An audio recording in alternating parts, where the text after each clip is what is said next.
This call is now being recorded. Good evening everyone. तो जैसा कि आप सभी को पता है, हम यहाँ पे ले रहे हैं ऑनलाइन क्लासेस। किस क्लास के लिए? तो वो है 10th क्लास के लिए। किस सब्जेक्ट की? तो वो है मैथ की, जिसमें हमने आपकी जो है वो 8 चैप्टर को पढ़ना स्टार्ट कर दिया था। ठीक है, 1 मिनट का वेट कीजिएगा।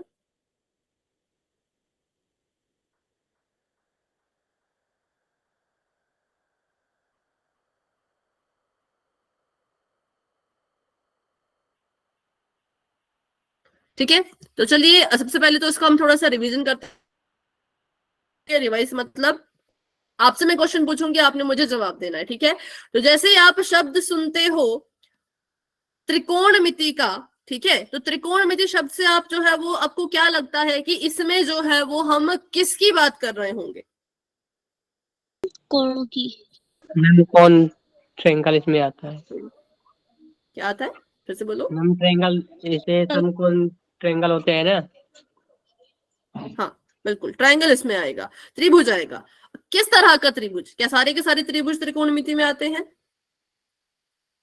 मैम समकोण आएगा। समकोण त्रिभुज, बिल्कुल ठीक है। तो जैसे ही आप शब्द सुनोगे त्रिकोणमिति का, तो समझ जाना कि यहाँ पे बात चल रही है त्रिभुज की, त्रिभुज के कोणों की, त्रिभुज की भुजा की। लेकिन कैसा वाला त्रिभुज? तो सिर्फ और सिर्फ एक तरह का त्रिभुज, जिसको हम कहते हैं समकोण त्रिभुज। ठीक है, तो ये होता है समकोण त्रिभुज। अब आपको, अच्छा, इसको हम समकोण त्रिभुज क्यों बोलते हैं और मुझे कैसे पता चलेगा कि जो त्रिभुज बना है वो एक समकोण त्रिभुज है? मैम उसका एक कोण 90 डिग्री का होता है। ठीक है, 1 मिनट सर, गलत लिंक क्यों भेज रहे हैं भाई?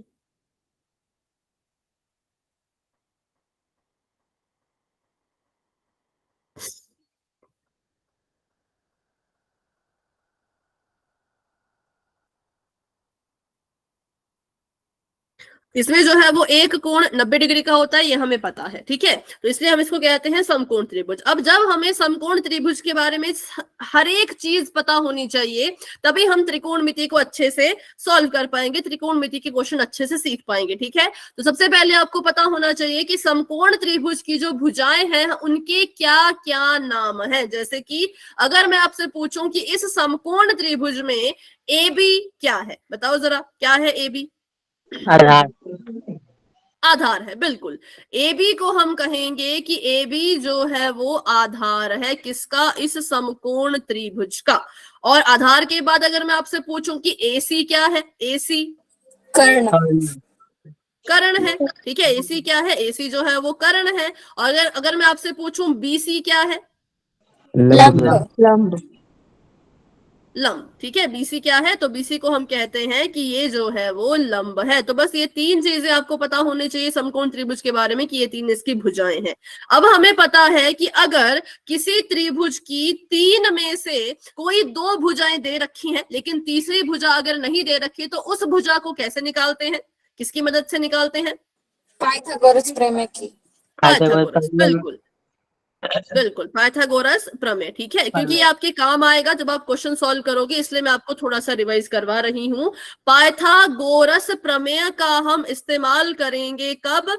जब हमने जो है वो त्रिकोणमिति का इस्तेमाल करना है, और त्रिकोणमिति में जब समकोण त्रिभुज की किसी एक भुजा को निकालना है, तो हम क्या करते हैं? हम जो है वो पाइथागोरस लगाते हैं। पाइथागोरस प्रमेय कहती है कि आपका जो इस त्रिभुज में कर्ण है, कर्ण का जो वर्ग होगा, अगर जब आप कर्ण का वर्ग करोगे वो किसके बराबर आएगा? वो बराबर आएगा लंब का वर्ग, जमा का निशान किसके वर्ग के? आधार के वर्ग के। ठीक है, कि लंब का वर्ग करो, आधार का वर्ग करो, उन दोनों को जोड़ो, तो कितने के बराबर आएगा? कर्ण के वर्ग के बराबर। ठीक है, चलो, तो ये आपकी समकोण त्रिभुज के बारे में जो चीजें आपको पता होनी चाहिए त्रिकोणमिति के लिए, वो आपने सीख ली।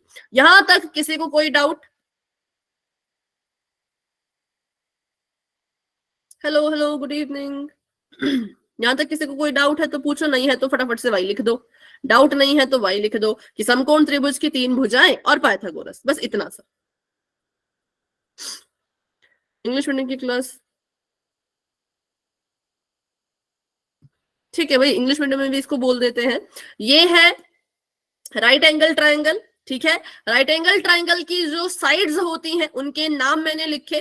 एक का नाम है बेस, आधार मतलब बेस, दूसरा है कर्ण, कर्ण मतलब हाइपोटेन्यूस, ठीक है, और तीसरा है लंब, लंब का मतलब होता है परपेंडिकुलर, ठीक है।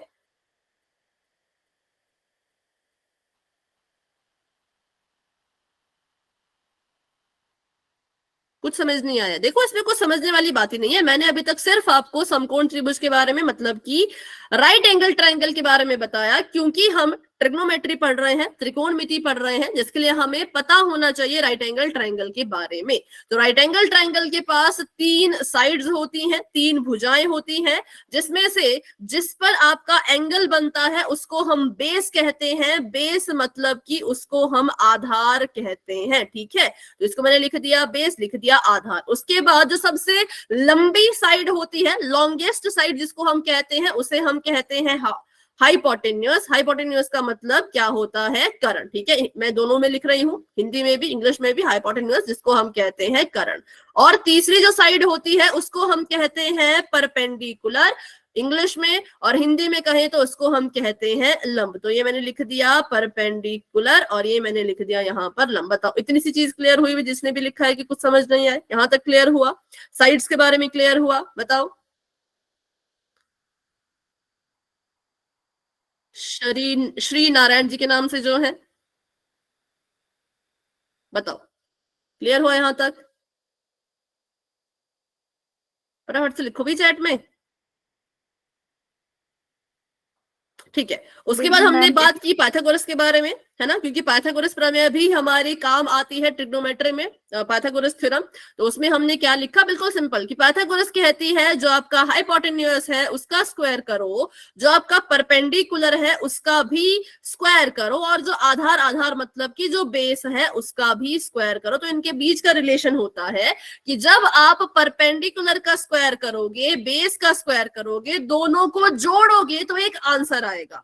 वो जो आंसर निकल के आएगा वो इसके स्क्वायर के बराबर होगा। बस इतनी सी बात कही किसने?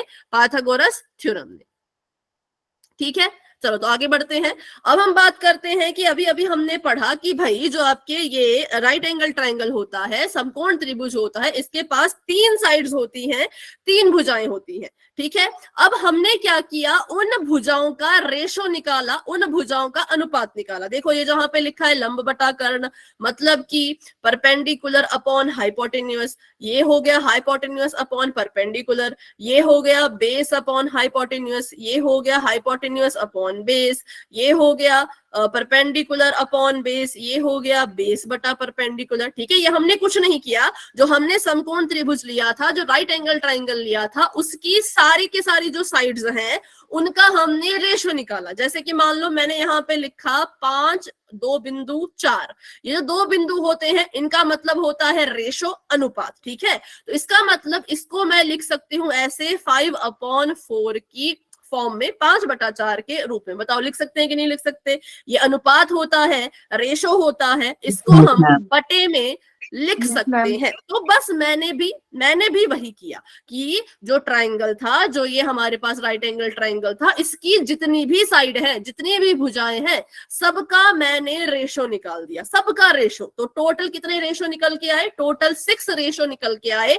6 से ज्यादा अनुपात निकल ही नहीं सकते, 6 से ज्यादा रेशो निकल ही नहीं सकते। तो हमने रेशो लिख दिए। अब रेशो लिखे, अब हर बार जितनी बार भी क्वेश्चन को सॉल्व करना है, हर बार मैं ऐसा तो नहीं बोलूंगी ना कि आधार का कर्ण से अनुपात, या बेस का हाइपोटेन्यूस से अनुपात, या हाइपोटेन्यूस का बेस से अनुपात, कर्ण का लंब से अनुपात। बार बार ऐसा तो नहीं बोल सकते। तो इस चीज को ठीक करने के लिए कि बार बार हमें ये चीज ना बोलनी पड़े, हमने क्या किया? हमने इन रेशो को, इन अनुपातों को नाम दे दिए। क्या कर दिया?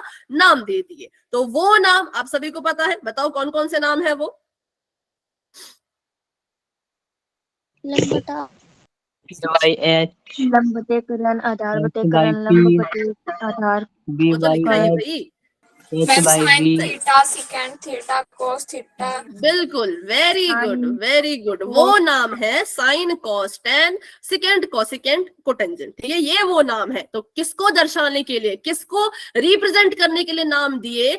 इन अनुपातों को, ठीक है। तो अगर मुझे कभी भी बोलना पड़े कि लंब का कर्ण से अनुपात, परपेंडिकुलर का हाइपोटेन्यूज से अनुपात, तो मैं सीधा बोलूंगी साइन, कि मैं किसकी बात कर रही हूं, मैं साइन की बात कर रही हूं। आपको समझना पड़ेगा, अगर मैंने साइन बोला है तो इट मींस मैं बात कर रही हूं लंब बटा कर्ण की, मैं बात कर रही हूं परपेंडिकुलर अपॉन हाइपोटेन्यूज की, क्योंकि इसका नाम साइन है। हमने इसको दर्शाने के लिए, लंब के कर्ण को, अनुपात को दर्शाने के लिए हमने एक शब्द लिया है जिसका नाम साइन है। बताओ अभी क्लियर हुआ कि ये साइन कॉस टेन है क्या चीजें, कहां से आई है, क्यों आई है? कुछ नहीं है sine cos ten. Sign cos ten, cosecant, second, cotangent, ये सिर्फ जो आपका ट्राइंगल है उसकी जो साइड्स है, उसकी जो भुजाएं हैं, उनके अनुपात को दर्शाता है। साइन किसको दर्शाएगा? लंब बटे कर्ण को, ठीक है।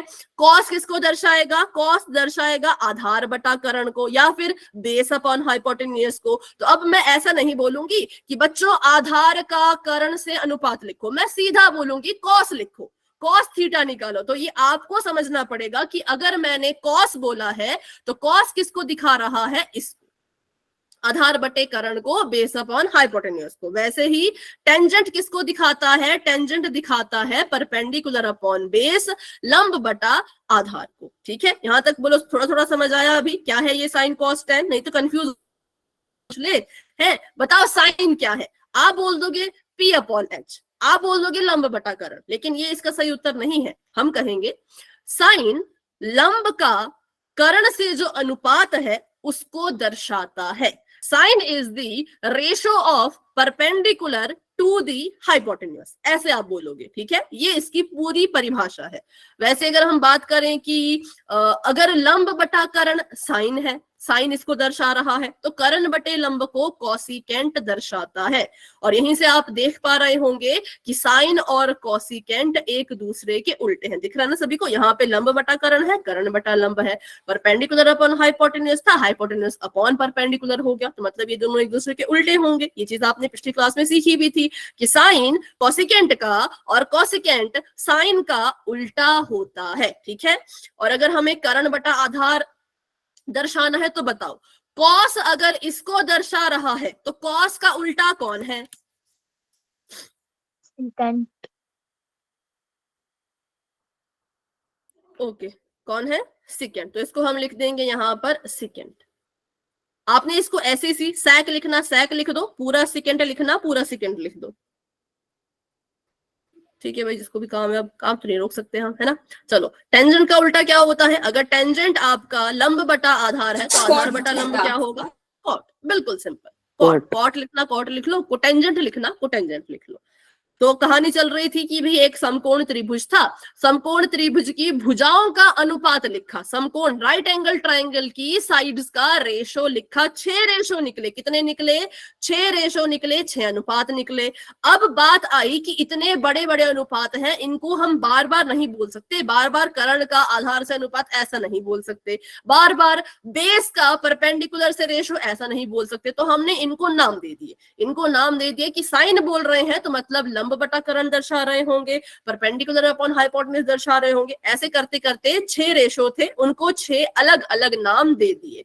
अब बात आती है कि याद कैसे रखें? रेशो भी निकाल दिए, नाम भी दे दिए, लेकिन याद रखना थोड़ा मुश्किल है ना। कैसे याद रखेंगे भाई? इतने सारे नाम, इतने सारे रेशो, कभी कोई ऊपर कभी कोई नीचे, कभी किसी का उल्टा कभी किसी का सीधा, बहुत कुछ मिक्स हो गया था।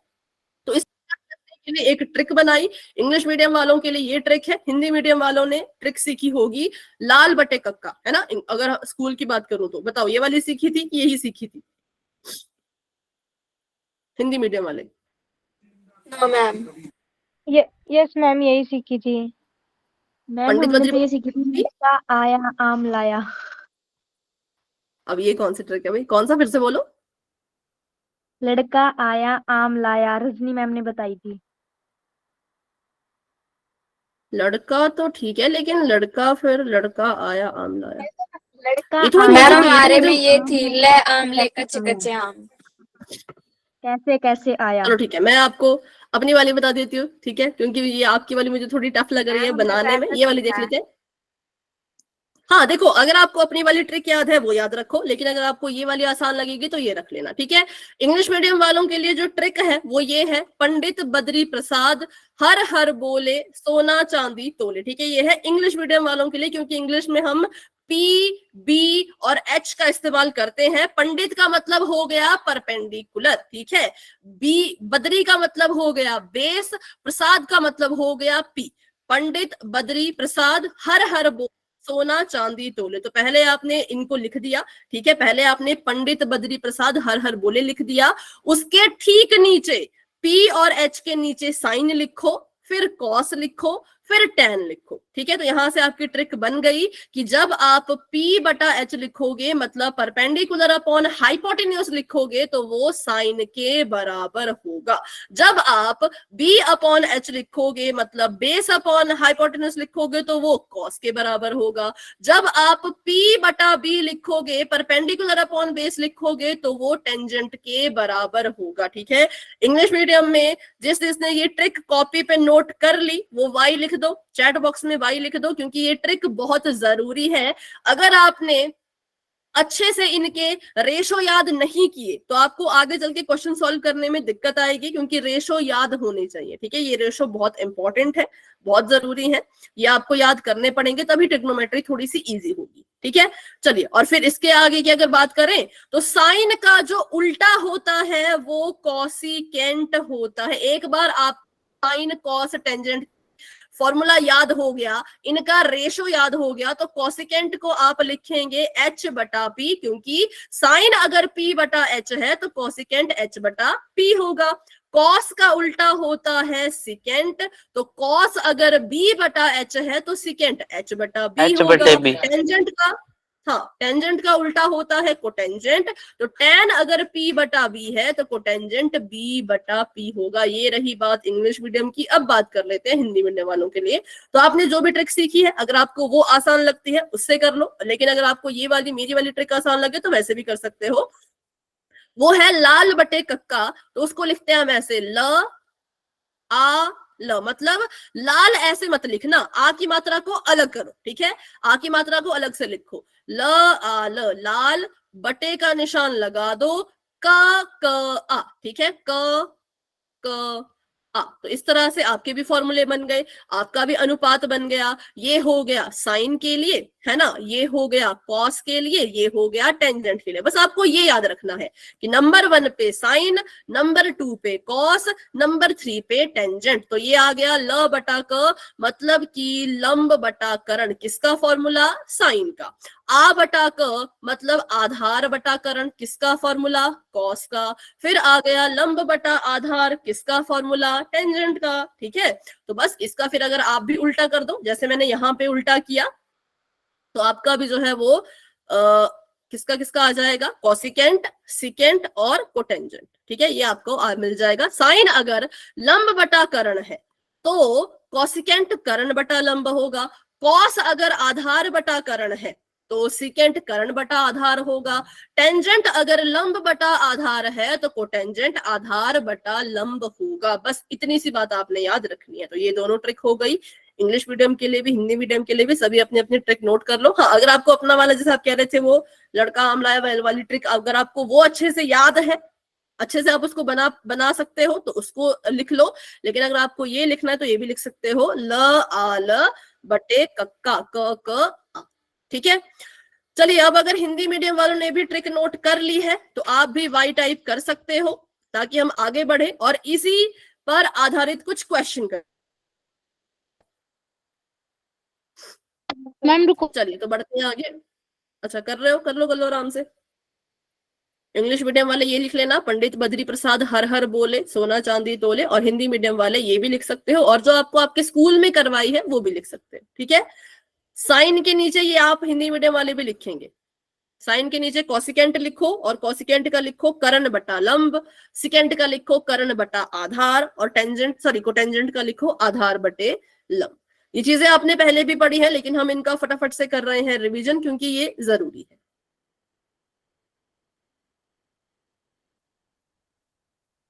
मुखरीज क्या बोल रहे हो बेटा, निकिता कुछ बोल रहे हो आप, मुझे समझ नहीं आ रहा। चले फिर आगे बढ़े। बताओ हर्षिता, लिख दिया आपने? यस। मुझे हिंदी मीडियम वाली टफ है, ये वाली टफ है, तो ये वाली लिख लो। हाँ, तो इंग्लिश वाली लिख लो, ठीक है।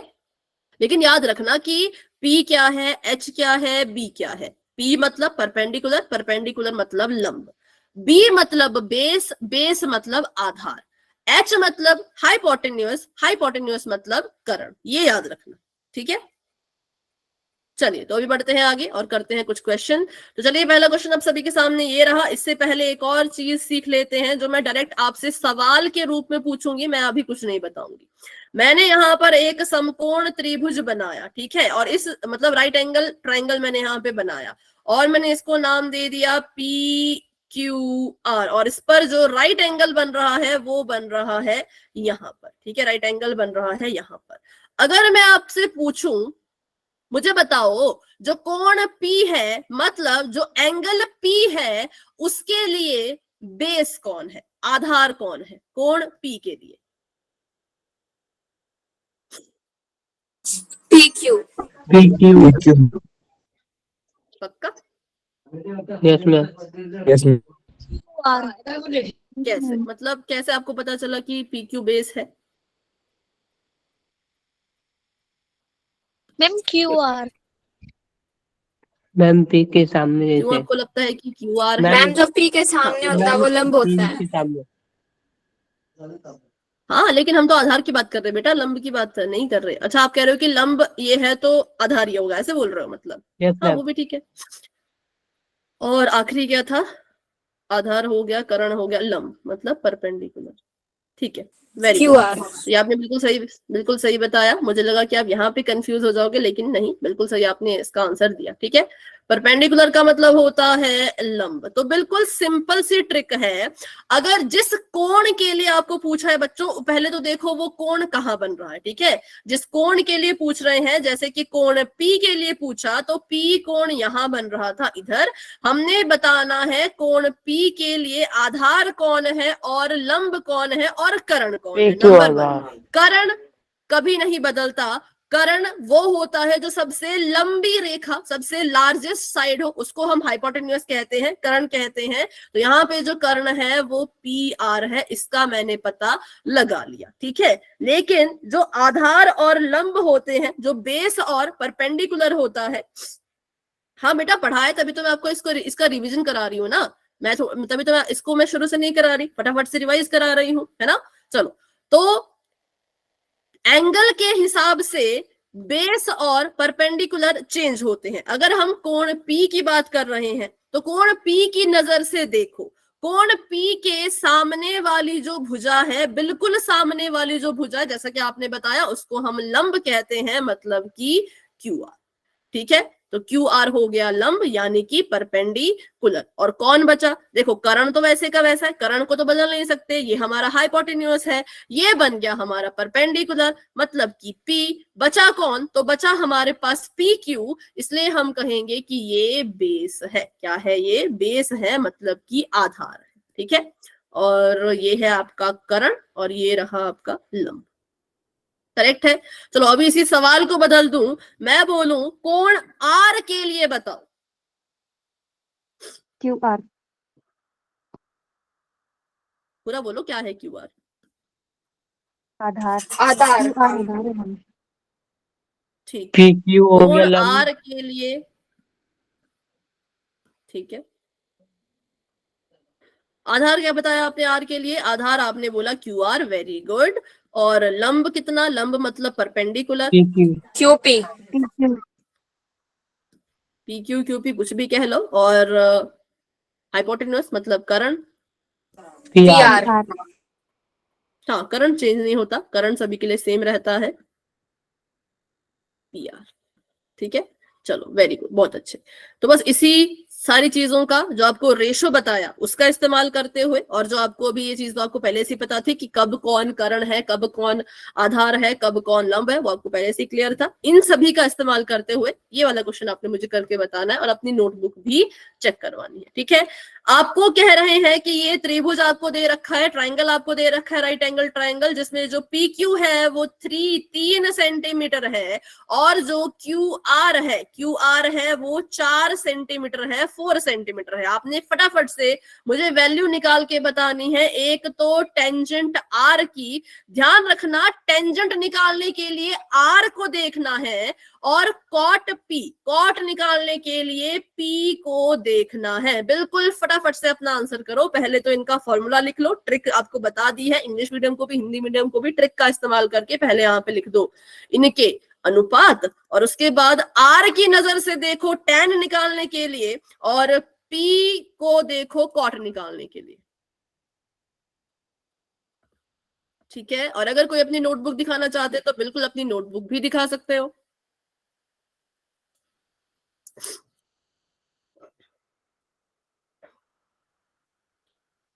tan R आप कह रहे हो 3/4 और cot P भी कह रहे हो 3/4। ठीक है, चलो देखते हैं। ये वाला क्वेश्चन सिंपल था, इसलिए इसमें अभी लगता नहीं मुझे कि किसी को नोटबुक दिखाने की जरूरत पड़ेगी। सबसे पहले मुझे बताओ टेंजेंट का अनुपात। टेंजेंट किसके अनुपात को दर्शाता है, किसके रेशो को लंब बटे आधार। रिप्रेजेंट करता है? लंब बटा आधार, जिसको हम लिख सकते हैं P/B, परपेंडिकुलर अपॉन बेस। हमने देखना था R को, एंगल R को, तो एंगल R हमारा यहाँ पर है। ठीक है, एंगल R के लिए जो परपेंडिकुलर है वो इसके बिल्कुल सामने होगा, बिल्कुल सीधे में होगा, तो परपेंडिकुलर आ गया 3 के बराबर, और ये आपका कर्ण मतलब हाइपोटेन्यूज, और बच गया ये, तो ये आ गया आधार मतलब बेस। ठीक है, और कोटेंजेंट P निकालना हो तो फॉर्मूला बताओ कॉट का। आधार बटे लंब। B/P। बिल्कुल, आधार बटे लंब। आधार बटा लंब, लेकिन कोण बदल गया है ना, कोण बदल गया, तो P की नजर से देख के आपने निकालना है P के लिए, कोण P के लिए आधार कौन है, लंब कौन है। तो लंब था 4, आधार था 3। ठीक है, तो आधार मतलब बेस 3 है, तो इसको हम लिख देंगे ऊपर, और ये आ गया आपका 4, तो 3/4। ठीक है, करेक्ट है, मतलब ऐसे क्वेश्चन आप कर सकते हो अच्छे से, वेरी गुड। तो एक और क्वेश्चन करते हैं, इसको भी रहने देते हैं, ये वाला आप कर ही लोगे खुद से, इसमें कोई दिक्कत वाली बात है नहीं। ये वाला करते हैं फिर आगे बढ़ते हैं। ठीक है, मतलब ये एक तरह से एक टेस्ट है, यहाँ पे मैं आपको क्वेश्चन करना नहीं सिखा रही, बल्कि आप ही मुझे बता रहे हो कि कैसे कैसे करना है। आपको एक ट्रायंगल दे रखा है, आपको बोला है एक्स वाई जो है वो 13 सेंटीमीटर के बराबर है, वाई जेड जो है वो 12 सेंटीमीटर के बराबर है, और आपको कह रहे हैं कि जितने भी आपको रेशो दे रखे हैं इनको निकालो, जितने भी आपको यहाँ पे दे रखा है साइन कॉस टैन वगैरह वगैरह वो निकालो, बस एंगल का ध्यान रखना। सबसे पहले यहाँ पे क्या करना पड़ेगा, पाइथागोरस प्रमेय से तीसरी भुजा निकालो। पाइथागोरस प्रमेय बिल्कुल। निकाल लेंगे किससे भैया। तो लगाओ पाइथागोरस और बताओ मुझे क्या आएगा एक्स जेड। पाइथागोरस का इस्तेमाल करके बताओ क्या आएगा एक्स जेड, कितने के बराबर आएगा एक्स जेड? 5। 5। ठीक है, तो मैंने यहाँ पे लिख दिया 5। अब तो बिल्कुल आसान सवाल है भाई, अब तो आप फटाफट से आंसर दे दोगे। बताओ साइन एक्स कितने के बराबर? साइन कहां से देखना है, एक्स की नजर से बताओ। Sine x 12/13। साइन का फॉर्मूला अनुपात P/H, P मतलब लंब और H मतलब कर्ण। ठीक है, कितने के बराबर बताया आपने? अगर x की नजर से देखें तो 12/13। परपेंडिकुलर 12 है ना, और कर्ण, कर्ण होता है सबसे लंबा, सबसे लंबी भुजा, वो 13 है, तो आ गया 12/13। चलो आगे बताओ, अगला है टेंजेंट y। y की नजर से देखना है, टेंजेंट निकालना है, 5/12। टेंजेंट का फॉर्मूला, P/B। पहले फॉर्मूला बता देगा, P/B। P/B। ठीक है, मतलब लंब बटा आधार। हाँ अभी बताओ। 5/12। हाँ, y के लिए परपेंडिकुलर है 5 और आधार है 12, तो ये आ जाएगा 5/12। अब बात करते हैं अगले की, जिसका नाम है कॉसिकेंट y। तो निकालिए जरा कॉसिकेंट y। y की नजर से देखना है, 13/12। फॉर्मूला B/H, मतलब कि आधार बटा कर्ण, है ना?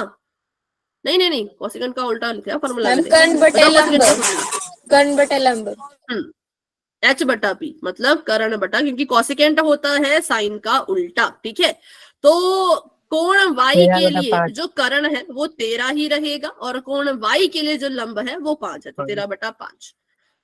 सेकेंड एक्स, h/b, सेकेंड का फॉर्मूला, h/b, पहले फॉर्मूला, ठीक है।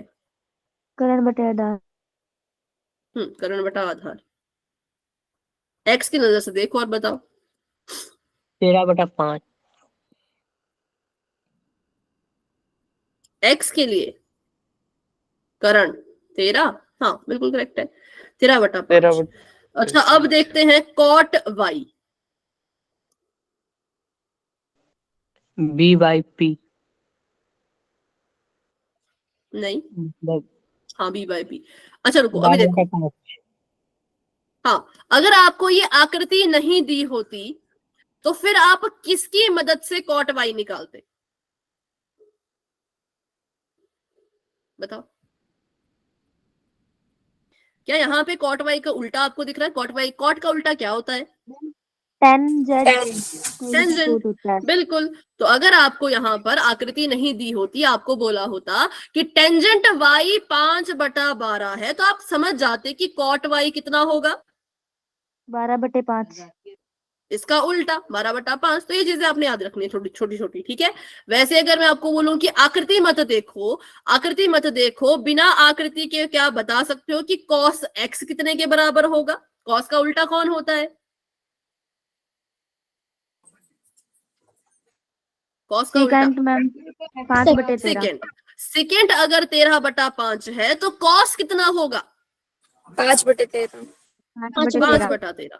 बस ये चीज याद रखनी है, ठीक है। अच्छा ये कब होगा? ये सिर्फ तभी होगा जब कोण बराबर हो। अगर यहाँ पे सेकेंड एक्स बोला है, यहाँ पर भी कॉस एक्स बोला था, तब हमने वैल्यूज को उल्टा उल्टा उल्टा कर दिया। लेकिन अगर यहाँ पे सेकेंड एक्स होता, यहाँ पे कॉस वाई होता, तब ऐसा नहीं करते, तब तो आकृति देख के पता लगाते, है ना। तो बस छोटी छोटी बातें हैं जो आपने ध्यान में रखनी है। तो ये क्वेश्चन भी आपने अच्छे से कर लिया, वेरी गुड। अब इसको करके बताओ, इस तरह का सवाल करके बताओ। आपको कॉस थीटा दे रखा है 3/5 के बराबर। उससे पहले एक चीज सुन लो, जिसको जिसको पता है अच्छी बात, जिसको नहीं पता वो सुन लो, कि जो हमारा साइन होता है, साइन का उल्टा होता है कॉसिकेंट, ठीक है। जो हमारा साइन होता है उसका उल्टा होता है कॉसिकेंट। कोसाइन मत लिखना, साइन का उल्टा कॉसिकेंट, कोसेक इसको हम कहते हैं। जो हमारा कॉस होता है उसका उल्टा होता है सिकेंट, और जो हमारा टेंजेंट होता है उसका उल्टा होता है कोटेंजेंट। बस ये 3 चीजें याद रखनी है। इसको याद रखोगे तो काफी क्वेश्चन आप अच्छे से सॉल्व कर पाओगे। Sine cosecant, cos secant, tangent cotangent, ठीक है। तो चलिए इस क्वेश्चन को करो। आपको कॉस दे रखा है 3/5 के बराबर। आपको बोला है कि बाकी जितनी भी बची, जितने भी चीजें बची, sine, sorry secant, tangent cotangent, निकालो। कैसे निकालोगे? क्या पहला स्टेप क्या होगा आपका इस क्वेश्चन को सॉल्व करने के लिए? बोलो। साइन निकालो। साइन तो नहीं निकलेगा, ठीक है। सेकंड निकल जाएगा। सेकंड निकल गया, कितना बताओ, कितना निकलेगा सेकंड थीटा? 5/3। 5/3, ठीक है। 3, और अब तो फंस गए, अब साइन भी निकालना है, टैन भी निकालना है। कैसे निकाले?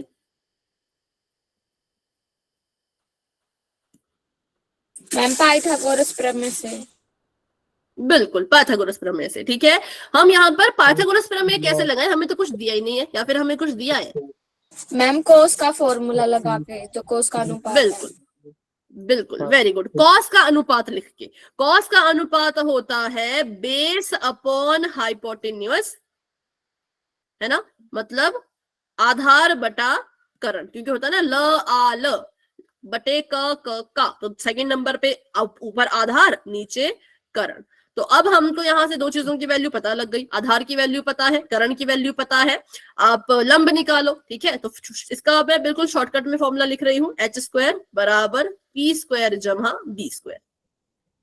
h हमें दे रखा था 5 के बराबर, तो 5 का वर्ग कर दिया, p² को ऐसे का ऐसा रहने दिया, b² मतलब 3 का वर्ग, ठीक है। 5 5 आ गया 25, 3 3 9, 9 को उठा के उधर भेजोगे माइनस का हो जाएगा, पी स्क्वायर रह गया ऐसे का ऐसा। 25 में से 9 गए तो 16 आता है, बराबर में आ जाएगा p की घात 2। पर मुझे तो p का मान चाहिए, p की घात 2 का नहीं, तो p को अकेला छोड़ेंगे, है ना। यहाँ पे स्क्वायर हो रहा है, वर्ग हो रहा है, इसको उठा के इक्वल टू के उस तरफ भेजो तो क्या हो जाएगा, इसका स्क्वायर रूट हो जाएगा। और हम सभी को पता है कि 16 का स्क्वायर रूट या 16 का वर्गमूल 4 के बराबर होता है, ठीक है। तो अब आपको किसकी वैल्यू पता लग गई, आपको लंब की वैल्यू भी पता लग गई कि लंब कितना है, लंब जो है वो 4 के बराबर है। अब आपको आधार भी पता है, आपको कर्ण भी पता है, आपको लंब भी पता चल गया। अब निकालो, वैल्यू निकालो। साइन की वैल्यू निकालते हैं। सबसे पहले मुझे साइन का फॉर्मूला बताइए, साइन थीटा का अनुपात लंब बटे कर्ण। P/H। किसी ने कुछ पूछा क्या? MP/H। हाँ ठीक है, लंब बटा कर्ण। अब बताओ क्या लिखूं, इसका उत्तर भी बताओ। Sine theta 4/5। लंब कितना है? 4/5। ठीक है। साइन का उल्टा क्या होता है? साइन का उल्टा कोसिकेंट। कोसिकेंट। तो बस सीधे डायरेक्ट वैल्यू निकाल लो, कुछ भी लिखने की जरूरत नहीं है, आकृति देखने की भी जरूरत नहीं है। कोसिकेंट थीटा कितने के बराबर आ जाएगा? 5/4।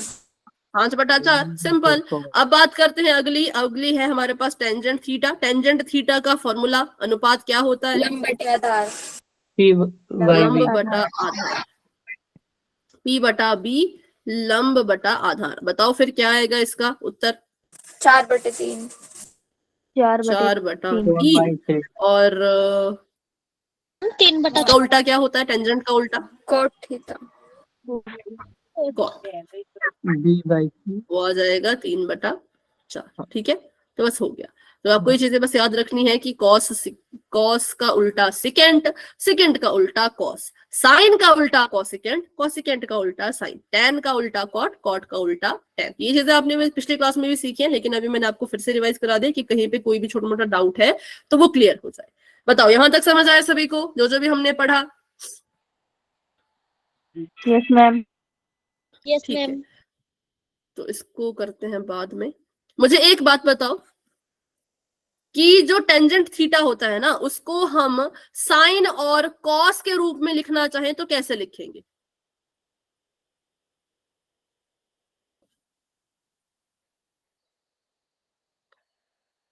बताओ, टेंजेंट थीटा को अगर मुझे साइन और कॉस के रूप में लिखना है तो मैं कैसे लिखूं? क्या क्या रिलेशन होता है टेंजेंट का कॉस और साइन? बिल्कुल करेक्ट है, वेरी गुड। वो होता है साइन थीटा बटे कॉस थीटा। ठीक है, ये भी याद रखना, क्योंकि ना बहुत से क्वेश्चन में आपको ये चीज काम आएगी कि टेंजेंट थीटा को आपको वहां पे साइन थीटा बटा कॉस थीटा लिखना पड़ेगा, या साइन थीटा बटा कॉस थीटा को कभी आपको टेंजेंट थीटा लिखना पड़ेगा, और तभी लिख पाओगे जब आपको ये चीज पता होगी। ठीक है, कॉट थीटा है, कॉट थीटा को क्या लिखूं? कॉट होता है टेंजेंट का उल्टा, अगर टेंजेंट, बिल्कुल कॉस बटा साइन। ठीक है, कॉस थीटा बटा साइन थीटा। तो ये कुछ चीजें हैं जो आपको पता होनी चाहिए। और जैसे साइन थीटा है, साइन थीटा को मैं कॉसिकेंट थीटा के रूप में कैसे लिखूं? 1/कोसिकेंट थीटा। वेरी गुड, बिल्कुल 1/, कोसिकेंट थीटा। मतलब जो जिसका उल्टा होता है उसको उसके बटे में लिख सकते हैं। अब ये आपको कहाँ काम आएगा, ये भी आप बस ऐसे सुन लो कि कहाँ पे ये चीज काम आती है। मान लो आपको दिया हो कि भाई साइन थीटा को गुणा करो कोसिकेंट थीटा से और आंसर निकालो, ये आपको क्वेश्चन में आ गया। अब आप फंस जाओगे, क्या करें? मतलब थोड़ा सा सोचोगे ना कि कैसे सॉल्व करें, तो फिर ये चीज जो है ये आपकी मदद करेगी। आप क्या कर सकते हो, आप साइन थीटा को 1/, कोसिकेंट थीटा लिख सकते हो और इसको कोसिकेंट थीटा ही रहने दे सकते हो। फिर क्या होगा, कोसिकेंट थीटा से कोसिकेंट थीटा कट जाएगा, आंसर में आपको 1 मिल जाएगा। तो ऐसे क्वेश्चन को सॉल्व करने के लिए आपको ये चीजें काम आती है। क्या पता ऐसा कोई यहाँ पर हो रहा हो कि भाई टेंजेंट थीटा को बदल के आपको ये लिखना पड़ जाए, या इसको बदल के टेंजेंट थीटा लिखना पड़ जाए। तो इसलिए ये सारी आइडेंटिटीज जो होती हैं वो आपने याद रखनी है। ठीक है, तो ये था पूरा का पूरा रिवीजन जो आपने थोड़ा बहुत किया था। मतलब आज तक जितनी भी क्लासेस आपने पढ़ी उनमें आपने लगभग इतना ही पढ़ा। ठीक है, आगे बढ़ते हैं। कल से हम क्या करेंगे, जो आपको इस चैप्टर के प्रीवियस ईयर क्वेश्चन आए हैं, मतलब प्रीवियस ईयर में जो जो क्वेश्चन आए हैं उनको मैं लेके आऊंगी, छोटे छोटे जो भी हैं, एक एक दो दो नंबर के, तीन तीन नंबर के, फिर उनको हम सॉल्व किया करेंगे जैसे पहले करते थे। ओके, तो अभी ये वाला क्वेश्चन कर लेते हैं, फिर आगे बढ़ते हैं। वैसे आपने किया ही होगा ये। कोटेंजेंट ए आपको दे रखा है 7/24 के बराबर, और आपको बोला है कि साइन ए निकालो। तो मैं सॉल्व नहीं करूंगी क्योंकि आपका टेस्ट चल रहा है, ये टेस्ट कह सकते हो, रिवीजन कह सकते हो, कुछ भी कह सकते हो। तो आप ही मुझे क्वेश्चन सॉल्व करके बताओ ये फटाफट से। आपको मैं फॉर्मूला बता देती हूँ बस कॉट का। कॉट होता है B/P, मतलब आधार बटा लंब। बस ये मैंने आपको बता दिया। अब इसके बाद जो करना है, जैसे करना है, सॉल्व कीजिए। किसी को नोटबुक दिखानी होगी तो दिखा देना, किसी को चैट में आंसर देना होगा तो चैट में दे देना, आपकी मर्जी है, लेकिन सॉल्व सभी करेंगे और ईमानदारी से, ठीक है।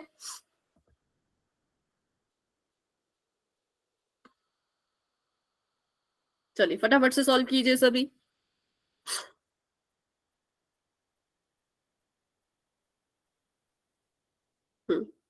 और बाकी बच्चे भी सॉल्व कीजिए।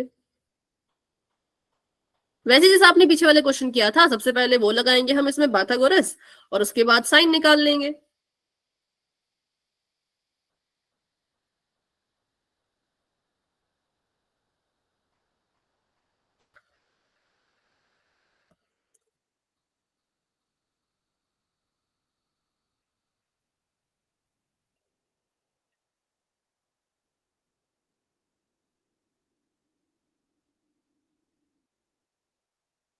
मैं 16 तक वेट करूंगी, उसके बाद आप मुझे तब तक आंसर बता दो, उसके बाद फिर मैं इसको सॉल्व करूंगी। ओके हिमांशी, आपकी मैं नोटबुक देख रही हूँ, आपने इसको सॉल्व किया, ठीक है। तो ये क्या निकला? करण, ठीक है। और उसके बाद आपने साइन थीटा, साइन ए निकाला। साइन होता है, थोड़ा सा गलत लग रहा है, फिर से बताओ एक बार। P/H। कहाँ से? करण 25 है। मैम नहीं ना मतलब कुछ कैमरा और ऑन, कैमरा है ऑन ना? करो। हाँ मैम, वो उल्टा हो गया मेरा। हाँ मैं वही देख रही थी, कुछ तो आपने गड़बड़ करी। 7/25 कैसे? 7/25 किसकी वैल्यू बता रहे हो बेटा, प्रतीक जी के नाम से जो है? 7/25 नहीं आएगा। हाँ सॉल्व कर लो, ऐसी कोई जल्दी नहीं है, बाकी बच्चे सॉल्व कर सकते हैं। कोई और जो अपनी नोटबुक दिखाना चाहते हो फटाफट से दिखा दो। ओके शुभम, आपका मैं देख रही हूँ, ऊपर देखो, गोला सा बना, हाँ बैक कैमरा उससे ऑन हो जाएगा। अच्छा करण आपने निकाला इसके बराबर P/H। P/H लगाना था तो परपेंडिकुलर है 24, हाँ करेक्ट है, बिल्कुल करेक्ट है। चलो 1 मिनट और आप सभी के पास है 1 मिनट, फटाफट से अपना अपना आंसर बताओ।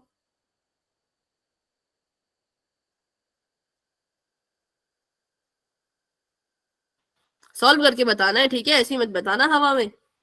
हाँ वेरी गुड, अभी तक लगभग लगभग सभी के आंसर करेक्ट ही मुझे दिख रहे हैं। चलो 16 हो चुके हैं, तो अभी मैं इसको सॉल्व कर लेती हूँ, ठीक है। तो यहाँ पर जो आपका कोटेंजेंट ए है, उसको उससे हमने जब उसका अनुपात लिखा तो पता चला कि भाई आधार और लंब तो दे रखा है, बचा कौन? बचा कर्ण। तो कर्ण हमें निकालना पड़ेगा, हाइपोटेन्यूज हमें निकालना पड़ेगा। कर्ण का स्क्वायर लिख दिया, डायरेक्ट लिखूंगी मैं, फॉर्मूला पूरा नहीं लिखूंगी। बेस मतलब आधार, आधार मतलब 7, 7 का स्क्वायर, और यहाँ पे 24 का स्क्वायर मतलब लंब का स्क्वायर। 7 का स्क्वायर करेंगे 7 7 49, 24 का स्क्वायर करेंगे 576, इसको जोड़ देंगे तो ये आ जाएगा 625, ठीक है। और हमने जो है वो कर्ण का स्क्वायर निकाला, लेकिन हमें तो कर्ण अकेला चाहिए ना, हमें तो हाइपोटेन्यूज की वैल्यू चाहिए, ना कि हाइपोटेन्यूज के स्क्वायर की। तो हम स्क्वायर को हटाएंगे, इक्वल टू के उस पार भेजेंगे, तो ये स्क्वायर रूट में चला जाएगा। कर्ण मतलब कि h कितना आ जाएगा? 25, क्योंकि 25 को 25 से गुणा करते हैं तो 625 आता है। इस तरह साइन ए अगर हम कहें तो ये आ जाएगा P/H। हाँ बेटा पूछो नैन्सी, जो भी आप पूछना चाह रहे हो। परपेंडिकुलर है हमारे पास 24 के बराबर, और ये है 25 के बराबर, ठीक है। नैन्सी क्लास में पूछना है कि कैसे पूछना है, मतलब मुझे समझ नहीं आ रहा। ओहो नैन्सी नहीं है, सॉरी, ये तो कोई और है। अच्छा ठीक है, गलती हो गई मुझसे, मुझे लगा नैन्सी मैसेज कर रही है। ये बताओ यहाँ पर किसी को कोई डाउट इस क्वेश्चन में?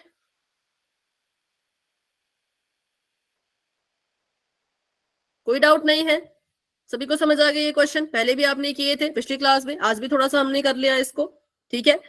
चलो तो फिर आगे बढ़ते हैं और करते हैं नया टॉपिक जिसका नाम है त्रिकोणमिति अनुपातों का वर्ग, मतलब कि स्क्वायर ऑफ ट्राइगोनोमेट्रिक रेशो, ठीक है, या ट्रिग्नोमेट्रिक रेशो, कुछ भी आप बोल सकते हो, कि अगर हम इनका स्क्वायर कर दें तो कैसे होगा, अगर हम इन अनुपातों का वर्ग करें तो किस तरह से करते हैं, ठीक है।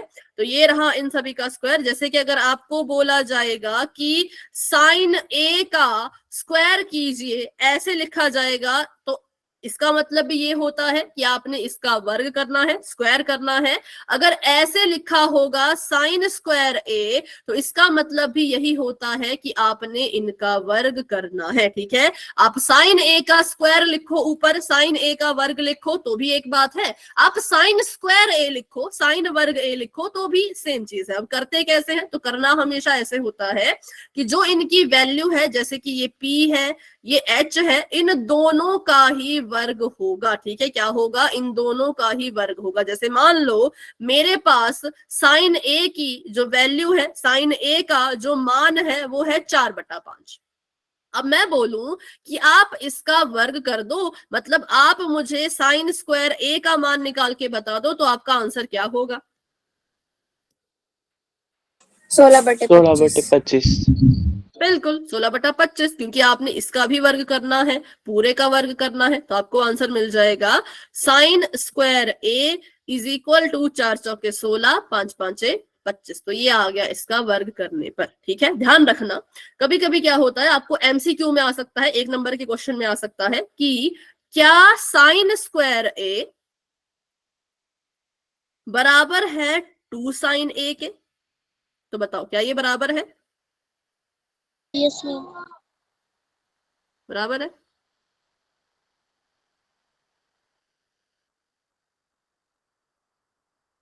नहीं है। अभी ऊपर तो लिखा था, देखो ऊपर लिखा तो है अभी कि साइन स्क्वायर ए किसके बराबर होता है। अगर लिखा है हमने साइन स्क्वायर ए, तो ये बराबर होगा इसके, ये दोनों आपस में बराबर होते हैं और कोई इनके बराबर नहीं हो सकता। तो अगर आप ये पेपर में क्वेश्चन आता तो देखो आप गलत कर देते।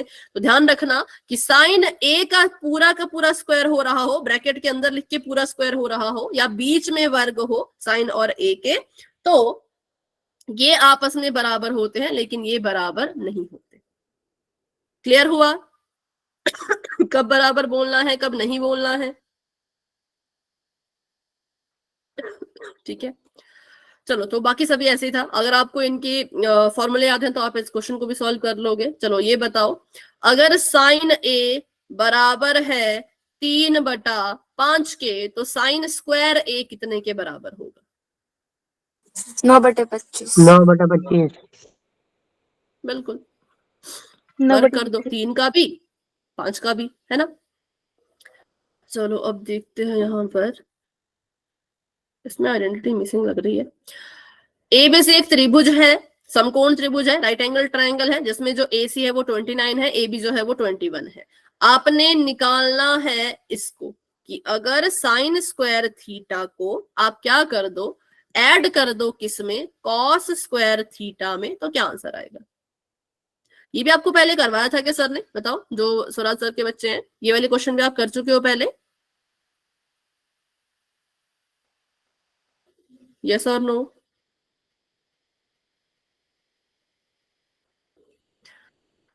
बाकी बच्चे इसको सॉल्व करो। पहले आप साइन थीटा निकालो। सबसे पहले थीटा यहां पर है, देखो ध्यान रखना, थीटा इधर है, ऊपर वाले को मत लेना। थीटा के हिसाब से तो साइन का मान निकालो और बताओ कि कितना आ रहा है। पैथागोरस लगाना है ना? इसमें अगर जरूरत है तो लगाओ, अगर जरूरत नहीं है तो मत लगाओ। लंब चाहिए और करंट, हाँ लंब चाहिए भाई, तो लगानी पड़ेगी।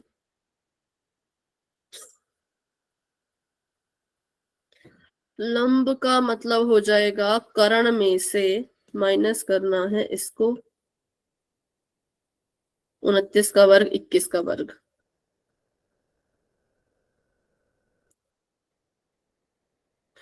उनतीस का वर्ग होता है 841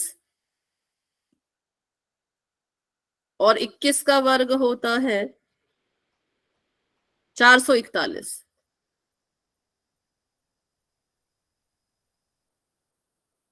तो ये आ जाएगा 400 के मैम बराबर। लंब करो अब 20 है। 400 का वर्ग। 20। अच्छा लंब 20 है, ठीक है, 20 आ गया। चलो करो अब साइन स्क्वायर थीटा। पहले साइन थीटा बताओ कितना आ रहा है। 20/29। ठीक है, तो साइन थीटा लिख दिया। अब कॉस थीटा 20 कितना आ बटे रहा है। 29।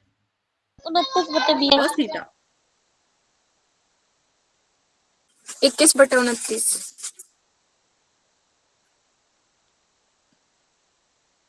21 बटा मैम 400 बटे 841। 400 कैसे आया। अब बटे में 841 कैसे आया। बटे में नहीं आएगा बेटा 841। पहले देखो ये फॉर्मूला ठीक है, बेस अपॉन हाइपोटेन्यूस, ठीक है। आधार थीटा के लिए है 21 और करण ओके कितना मैम, आ है गया 29। समझ। अच्छा, आप इसका मतलब वर्ग करके बता रहे हो। ठीक है, तब तो ठीक था। Yes ma'am. अब मैंने साइन थीटा कॉस थीटा निकाला, अब इनका वर्ग करते हैं। अब निकालेंगे साइन स्क्वायर थीटा। अब निकालो जरा साइन स्क्वायर थीटा कितने के बराबर आया और कॉस स्क्वायर थीटा कितने के बराबर आया। Ma'am sine square ma'am theta 400 तो बटे है 841।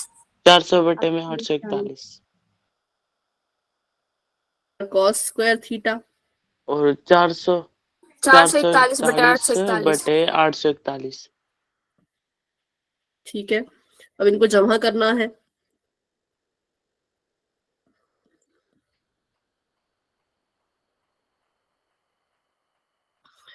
साइन स्क्वायर थीटा था 400 बटा मैम एक आंसर आएगा, 841 और कितना। एक ठीक है, इसको आंसर। जोड़ते हैं तो हाँ ये आ गया 841 बटा 841। देखो क्योंकि इनके हर बराबर थे, इनके हर पहले से ही बराबर थे, तो मैंने इनको डायरेक्ट जोड़ दिया। या यूं कहे तो इसको ऐसे लिख लो, कंफ्यूज मत होना बस, ठीक है। ऐसे इसको आप लिख सकते हो, क्योंकि इनके हर बराबर हैं तो हर को सिर्फ एक बार लिखेंगे और जो ऊपर लिखा है उनको ऐसे का ऐसा आपस में जोड़ देंगे। तो 400 में जब 441 को जोड़ा तो कितना आया, तो आया 841 और बटे में भी कितना था 841। तो यहां से आंसर कितना आ गया, 1 के बराबर। ठीक है, तो अब ये बन जाएगी सर्वसमीका, क्योंकि हमने अभी निकाला साइन स्क्वायर थीटा जमा कॉस स्क्वायर थीटा। तो ये यहां से एक सर्व समीका बन गई कि जब जब आप साइन स्क्वायर थीटा में जोड़ोगे किसको, कॉस स्क्वायर थीटा को, तब तब आंसर कितने के बराबर आएगा, 1 के बराबर। ठीक है, जब जब आप साइन, देखो साइन में कॉस नहीं जोड़ना है, साइन के वर्ग में कॉस के वर्ग को जोड़ोगे तब 1 आएगा। अगर आप इसको जोड़ो तब भी क्या 1 आ रहा है, 20 बटा 29, 21 बटा 29, इसको जोड़ो जरा, तब तो नहीं आएगा ये, है ना, तब तो कुछ और आंसर आएगा। लेकिन जैसे ही आपने इन दोनों का वर्ग किया, वर्ग करने के बाद इनको जोड़ा, तो फिर आंसर देखो तो 1 आ गया, 1 आ गया। इसी तरह से अगला निकाल लेते हैं, cos square theta minus sine square theta. अब कॉस में से साइन को माइनस करना है, वैल्यू आपको पता ही है, तो वैल्यू आपको पहले से पता था, बस माइनस करो। अब कॉस स्क्वायर थीटा कितने के बराबर था, 441 बटा 841 और साइन स्क्वायर थीटा कितने के बराबर है, 400 बटा 841, है ना। अब इनको माइनस करते हैं, फिर से वही चीज, क्योंकि हर बराबर है तो हर को सिर्फ एक बार लिखेंगे और ये जो हमारा है 441 में से 400 को माइनस कर देंगे, तो ये आ जाएगा 41 बटा 841 और कटेंगे नहीं ये, 4 और 1 5, 8 4 12 13, कट नहीं सकते, ऐसे कैसे रहेंगे। तो यहाँ पे ध्यान देना कि जब कॉस स्क्वायर थीटा में से साइन स्क्वायर थीटा को घटाया जाता है, जब माइनस की बात आती है, तो आंसर कुछ भी आ सकता है अपनी मर्जी का, ये सर्वसमीका नहीं बन सकती। लेकिन जब जोड़ने की बात करें, साइन स्क्वायर थीटा में कॉस स्क्वायर थीटा को जोड़ो, कॉस स्क्वायर थीटा में साइन स्क्वायर थीटा को जोड़ो, तो आंसर आपको पता है कितने के बराबर आएगा, हमेशा हमेशा 1 के बराबर। ये एक बार नहीं, 2 बार नहीं, हमेशा ही ऐसा होगा कि जब साइन के वर्ग को कॉस के वर्ग में जोड़ोगे, उत्तर आपको हमेशा ही 1 मिलेगा, 1 मिलेगा। जोड़ने पर, घटाने पर ऐसा कुछ नहीं होगा। ठीक है, ये सभी को समझ आया? बताओ, क्लियर है सभी को ये बात? सिर्फ जोड़ने पर। ठीक है, चलो। तो अभी 3 मिनट में अगला क्वेश्चन शायद ना हो पाए, तो इसलिए अभी क्लास को इतना ही रखते हैं। और कोई भी डाउट होगा आपका, चाहे वो पिछली क्लास को लेकर हो, अभी की क्लास को लेकर हो, तो आप क्लास में बने रहो, मुझसे पूछो। लेकिन अगर कोई डाउट नहीं है तो आप क्लास को लेफ्ट कर सकते हो। Good night and bye bye. मिलते हैं अपनी अगली क्लास में, जो कि कल होगी।